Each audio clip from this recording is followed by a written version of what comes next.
Good evening all of you my dear friends. मैं नरेंद्र आपके अपने इस यूट्यूब चैनल पर मैं तुम्हारा नरेंद्र पर आपका बहुत बहुत बार स्वागत करता हूँ। हमने जो प्रॉफिट एंड लॉस का जो चैप्टर स्टार्ट कर रखा है उसकी क्लास हमें तक 6 हो चुकी है। आज कंटिन्यू चैप्टर उसी क्वेश्चन को स्टार्ट करते हैं, क्वेश्चन से लेते हैं और क्लास 7 को स्टार्ट करते हैं। प्लीज़ क्लास को स्टार्ट करने से पहले लाइक शेयर एंड सब्सक्राइब करें ताकि हर क्लास का नोटिफिकेशन आप तक पहुँचता रहे। जो क्वेश्चन आपको इस बोर्ड पर दिखाई दे रहा है इस क्वेश्चन से क्लास को कंटिन्यू स्टार्ट करते हैं आगे की ओर। इस क्वेश्चन में हमें क्या दिया है, how much percentage above the cost price should a shopkeeper mark on his goods so that after allowing a discount of 10%। ये तो हमें दिया है कि he should get 26%। हमें दिया है कि एक दुकानदार को लागत मूल्य से कितना अधिक मूल्यांकित करना चाहिए सामान पर कि ताकि उसे 10% की यानी 10% ऑफ डिस्काउंट यानी 10% की छूट देने के बाद भी उसका कितना प्रॉफिट होता है 26% का लाभ प्राप्त हो। ये तो हमें किसमें से ज्ञात करना है।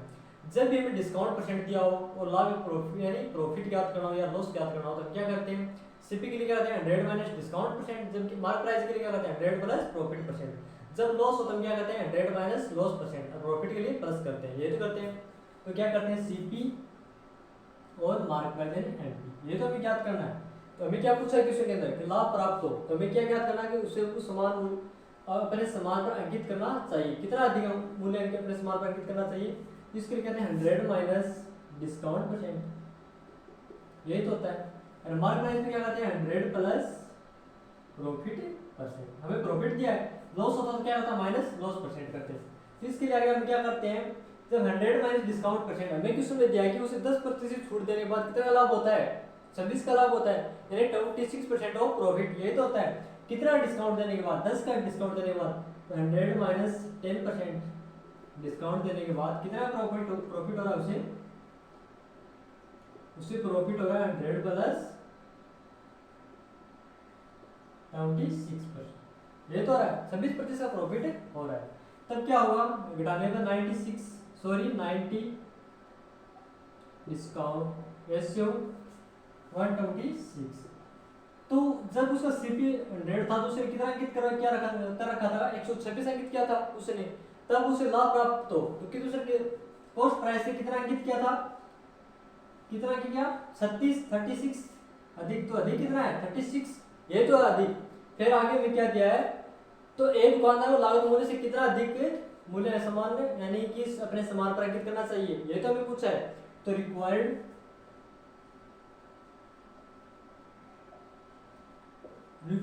में क्या करना है रिक्वायर्ड आगे क्या करना है रिक्वायर्ड परसेंटेज यानी कितना मूल्य अधिक अंकित करना चाहिए उसे।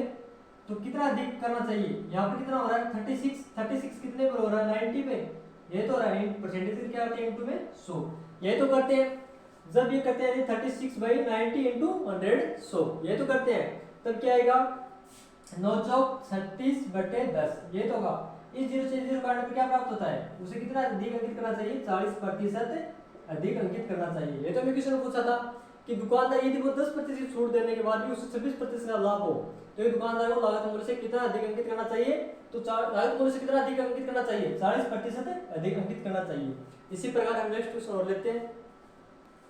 नेक्स्ट क्वेश्चन में क्या दिया हुआ है, A sells a bicycle to B at a profit of 20%, B sells it to C at a profit of 25%। If C pays RS कितना 225 for it the cost price of the bicycle for A is यानी एक ए है वो एक cycle को 20% लाभ पर बेच देता है। ठीक है।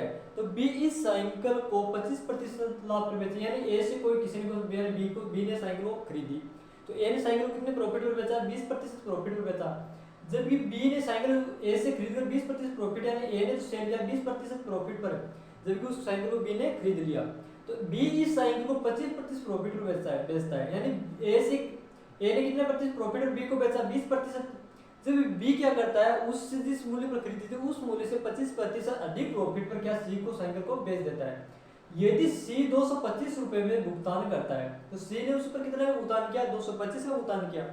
तो साइकिल पर ए का लागत मूल्य ज्ञात कीजिए। मान लेते हैं साइकिल ए की कॉस्ट प्राइस 10 रुपीज है या फिर कोई 100 मान के भी कर सकते हैं। मान लेते हैं साइकिल ए की कॉस्ट प्राइस कितनी है 100 है तो उसमें 20% प्रॉफिट किया तो बी का सेलिंग प्राइस कॉस्ट प्राइस कितनी हो गई 120।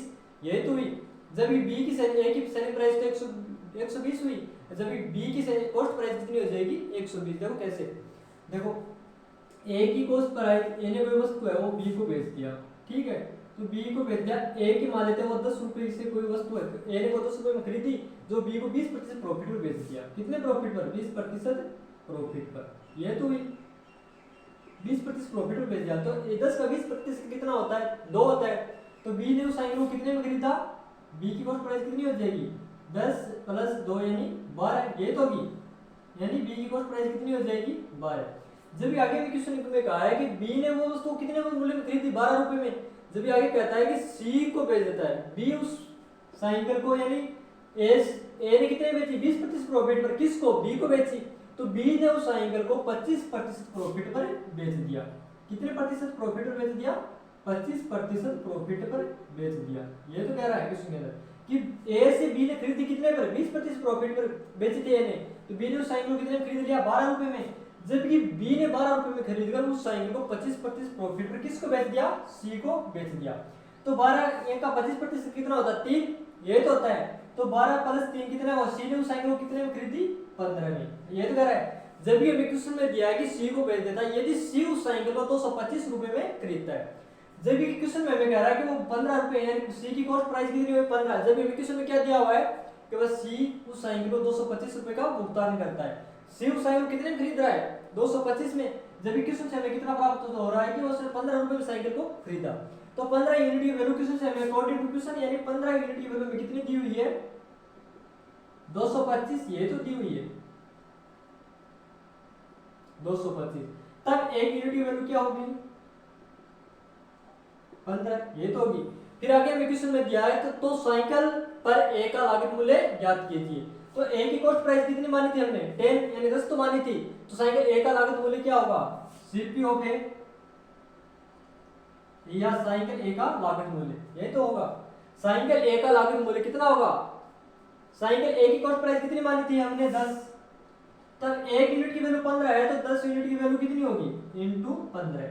ये तो 1 यूनिट 15 है, तो 10 यूनिट की वैल्यू कितनी होगी? 150। ये तो 15 × 10 150। तो साइकिल ए का लागत मूल्य कितना हो गया? 150। ये तो क्वेश्चन में पूछा था। इसी प्रकार नेक्स्ट क्वेश्चन करते हैं। नेक्स्ट क्वेश्चन में क्या दिया हुआ है? ए हाउस वर्थ Rs 150,000, यानी 1,50,000, 1,50,000, यानी is sold by X at a 5% profit to Y sells the house back to X at a 2% loss। यही तो है। Then find profit and loss in the entire transaction। हमें question में दिया है कि X 5% लाभ पर एक घर जिसकी कीमत 1.5 लाख रुपए है, तो Y को बेचता है, ठीक है। Y पुनः क्या करता है? Y पुनः 2% हानि पर घर को X को बेच देता, तो पूरे सौदे में हमें लाभ प्रतिशत या हानि प्रतिशत ज्ञात करनी है। मान लेते हैं X का CP 100 रुपये है, यानी 100 है। X का CP कितना है? 100। X क्या करता है? 5% प्रॉफिट पर किसको बेच देता है? Y को बेच देता है। तो Y का CP कितना हो जाएगा? 105। फिर आगे में क्वेश्चन में दिया है Y का CP कितना है? 105। जब आप क्वेश्चन में दिया Y पुनः क्या करता है? 2% हानि पर घर को X को बेच देता है। क्या करता है? 2% लॉस पर, 2% लॉस पर किसको बेच देता है? वापिस X को बेच देता है, ठीक है। 2% लॉस, ठीक है। लॉस पर 2% लॉस पर घर बेच देता है, तो X का CP कितना हो जाएगा? SP, यानी कि 2%। 105 का 2% कितना होता है? 2.10, ये तो होगा। 5 × 10 L2, ठीक है। पॉइंट हटाने पे 2.10, तो 105 में से यानी 2% का 2.10 पर बेचता है, तो 105 - 2.10, ये तो होगा 9.32201। तब वो X का कॉस्ट प्राइस कितनी हो जाएगी? SP 102.9। तो Y से X ने कितने में खरीदा? 102.9 में खरीदा। कब? जब उसे 2% का लॉस हुआ। किससे खरीदा? Y से खरीदा। Y से किसने खरीदा? 2% लॉस पर X ने वापस खरीद लिया। फिर आगे के क्वेश्चन में क्या दिया हुआ है? यदि उसने 2% लॉस पर खरीद लिया, 105 हुआ, यही तो हुआ। फिर आगे में दिया है कि पूरे सौदे में, तो पूरे सौदे में उसने कितने प्रॉफिट एंड लॉस हुआ, ये तो अभी क्वेश्चन में पूछा है। तो पूरे सौदे में क्या होगा उसे, यानी पहले तो उसने क्या किया? 5% प्रॉफिट Y को बेच दिया, फिर Y से वापस कितने लॉस पर खरीद लिया? 2% लॉस पर खरीद लिया। किसने? X ने खरीदा।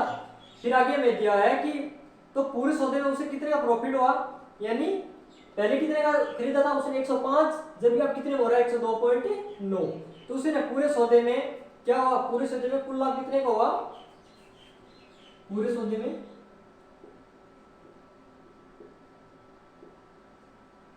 कुल लाभ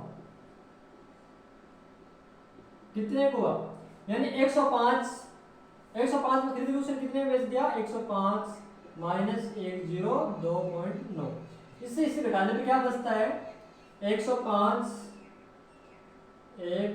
102.9 क्या बचता है 1.2, ये तो बचता है 2.1, तो पूरे सौदे में उसे कितने का प्रॉफिट हुआ 2.1 का, ये तो हुआ लाभ हुआ। फिर आगे हमें क्वेश्चन में दिया है कि पूरे सौदे में उसे कितने का प्रॉफिट हुआ, लाभ हुआ, यानी 2.1 का हुआ, जबकि हमें 100 यूनिट, लेकिन हमें पूरी 100 यूनिट की वैल्यू कितनी दी हुई है, 100 यूनिट की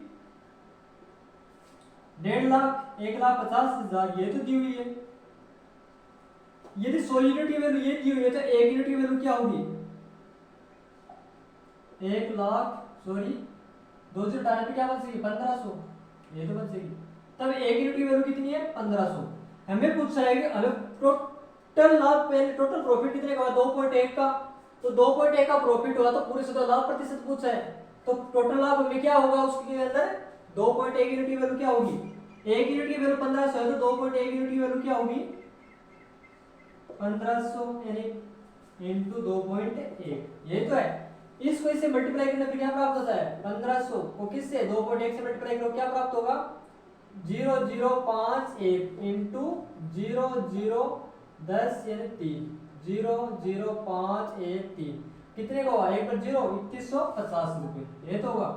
तो पूरे सौदे में उसे कितने का प्रॉफिट हुआ 3150 रुपए, ये तो हमें क्वेश्चन पूछा, जो कि हमें ऑप्शन नंबर किस में दिया हुआ है, किसका हुआ प्रॉफिट हुआ, तो प्रॉफिट हुआ तो प्रॉफिट हमें किस ऑप्शन में दिया हुआ है, ऑप्शन नंबर सी में ये तो दिया हुआ है कि एक्स गेन्स आर 3150, ये तो दिया है, यानी 3150 रुपए का हमें प्रॉफिट हुआ। देखो कैसे, पहले तो एक्स ने वाई को बेच दिया कितने प्रॉफिट पर 5% प्रॉफिट पर बेच दिया, एक्स का सीपी कितना था 100, जबकि एक्स को किसने बेचा वाई को कितने में बेच दिया, ये उसका वाई का क्या हो गया एसपी, ये तो हुआ। उस सीपी उसने कितने में खरीदा सीपी, यानी 105 में खरीदा, किससे एक्स से, कितने प्रॉफिट पर 5% पर।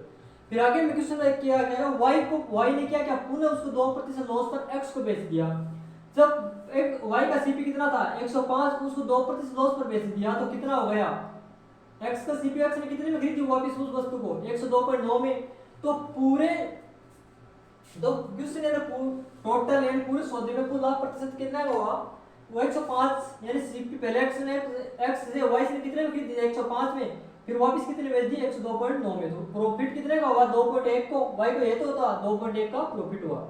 जबकि हमें क्वेश्चन में दिया हुआ था कि यानी कि जिस घर जिसकी कीमत 1,50,000 है, तो यानी 100 यूनिट की वैल्यू में 1,50,000 दी हुई थी, तब 1 यूनिट की वैल्यू क्या होगी 1500।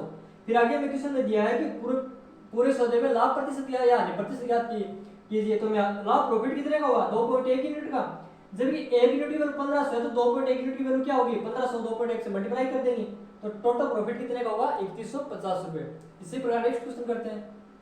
नेक्स्ट क्वेश्चन में क्या दिया हुआ है, ए मैन बाइज एक साइकिल फॉर आरएस 1400, ठीक है, and sells it at a loss of 15%, what is the selling price of the cycle, यानी पूछा कि एक व्यक्ति 1400 रुपए में एक साइकिल खरीदता है और उसे 15% आने पर क्या करता है वो सेलिंग एंड बेच देता है, तो साइकिल का विक्रय मूल्य ज्ञात कीजिए।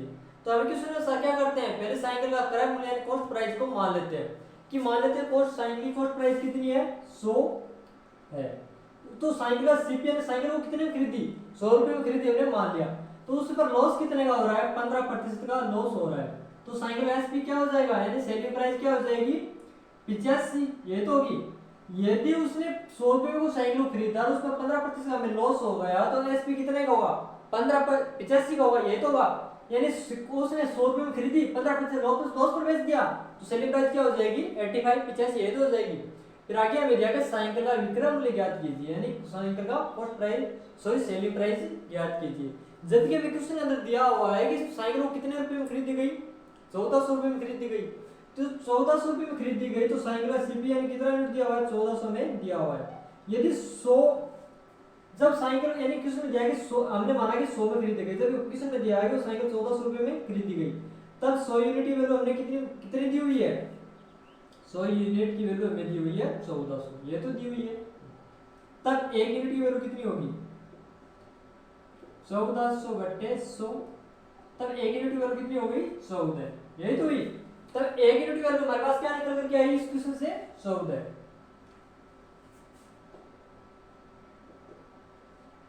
ये तो निकल करके आई। फिर हमें क्वेश्चन में दिया है कि वस्तु का विक्रम मूल्य ज्ञात कीजिए, यानी उस साइकिल का विक्रम मूल्य ज्ञात कीजिए। ये 1 यूनिट की वैल्यू 14 है, तो एसपी कितना आया हमारा यहाँ पे 85, तो एसपी इक्वल टू 85 है, तो 1 यूनिट की वैल्यू 85 है, सॉरी 1 यूनिट की वैल्यू 14 है, तो 85 यूनिट की वैल्यू कितनी होगी इनटू 14। जब 85 को 14 से मल्टीप्लाई करेंगे तो हमारे पास क्या निकल करके आएगा, 85 इनटू 14, ये तो है। मल्टीप्लाई करने पे क्या होता है, 520 2 832 33 34 इंटू 5 8, ये तो है 0 9 8 3 11। तो साइकिल का सेलिंग प्राइस क्या हो जाएगा, 1190 रुपए, ये तो है, जो कि हमें ऑप्शन नंबर किस में दिया हुआ है, 1190, ऑप्शन नंबर बी में दिया हुआ है। तो ये तो भी क्वेश्चन पूछा था कि सब साइकिल की हमें सेलिंग प्राइस है यानी विक्रम मूल्य ज्ञात कीजिए, तो उस साइकिल का विक्रम मूल्य क्या हो जाएगा, 1190 रुपए हो जाएगा।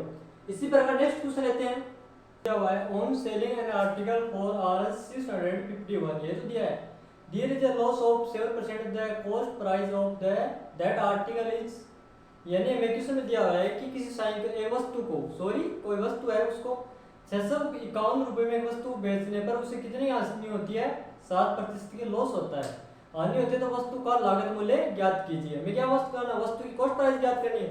पहले क्या करते हैं, वस्तु को हम सेलिंग प्राइस को कितने मान लेते हैं, सॉरी कॉस्ट प्राइस को 100 मान लेते हैं, यानी माना कि वो वस्तु 100 रुपए में खरीदी गई, ठीक है, जब ये में लॉस कितने का हो रहा है, 7 का, तब वस्तु एसपी कितना हो जाएगा, 93, यही तो होगा। जब भी हमें क्वेश्चन में दिया हुआ है कि 651 रुपए में एक वस्तु बेचने पर कितने पे, 651 रुपए में उस वस्तु को बेचने पर, जब भी हमें 7 यानी हमने कॉस्ट प्राइस 100 मानी, तब उससे लॉस कितने का हो रहा था, 7 का, जब सेलिंग प्राइस कितनी हो जाएगी, 93। जब भी हमें क्वेश्चन से क्या प्राप्त होता है कि क्वेश्चन में दिया हुआ है कि 651 रुपए वस्तु बेचने पर, जब कि 93 यूनिट की वैल्यू क्वेश्चन में अंदर क्या दी हुई है, 651, ये तो में दी हुई है, तब 1 यूनिट की वैल्यू क्या होगी, पहले क्या करते हैं, इसको इस डिवाइडेशन या करते हैं, यानी 93 यूनिट की वैल्यू में क्या दी हुई है, सेलिंग प्राइस 93 यूनिट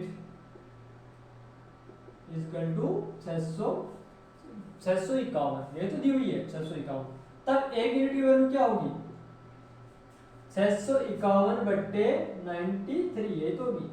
इससे काटने पे क्या प्राप्त होता है, 7 से कटता है, 7 21 3 9 तो 63 7, कितने से कटता पूरा 7 से कटता है, तब 1 यूनिट की वैल्यू हमारे पास क्या निकल करके आई, 7 निकल करके आई। फिर आगे भी क्वेश्चन में दिया है तो वस्तु की लागत मूल्य ज्ञात कीजिए, तो लागत मूल्य हमने कॉस्ट प्राइस कितनी मानी थी, 100, यदि 1 यूनिट की वैल्यू 7 है तो 100 यूनिट की वैल्यू कितनी हो जाएगी, इनटू 7, यानी 700। ये क्या है, वस्तु की लागत मूल्य सीपी, तो सीपी हमारा कितना प्राप्त हुआ, 700। ये तो अभी क्वेश्चन में पूछा है कि वस्तु की कॉस्ट प्राइस ज्ञात कीजिए, तो वस्तु का लागत मूल्य कितना है, 700। आज के लिए इतना बहुत है, प्लीज और क्वेश्चन हम नेक्स्ट क्लास में करेंगे। क्लास को ज्यादा से ज्यादा लाइक करें, शेयर करें एंड सब्सक्राइब करें, ताकि हर क्लास का नोटिफिकेशन आप तक पहुंचता रहे। Thank you.